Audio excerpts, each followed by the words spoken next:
to the bottom line. So, marami ang naganap ngayong araw. Umpisa na natin ang ating balitaan. Let's start with this, Tito Boy. Isang higante at makasaysayang pagbabalik ang magaganap this Monday dahil ang mga respetadong news anchors, Miss Corina Sanchez at kabayan Noli De Castro, balik TV Patrol na. Let's welcome them now na.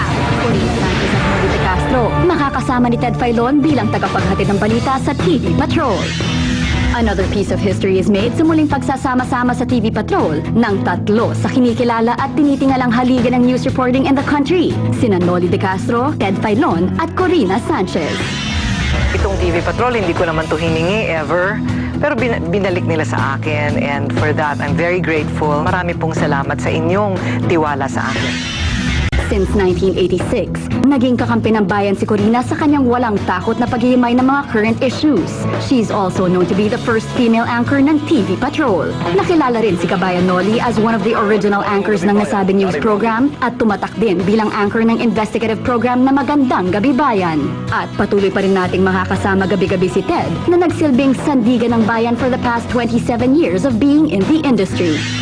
Masaya ako kasi parang ang binabalikan ko yung mga kapamilya ko talaga. Yung pinagsamahan namin ni Noli, ni Kabayan, at saka ni Ted. Hindi mo matatawaran, walang presyo doon. Tsaka kami, halos sabay-sabay kami nagsimula and naghiwa-hiwalay kami ng landas. And hindi talaga namin akalain tatlo na darating ang panahon na magsasama-sama na naman kami sa iisang landas na naman.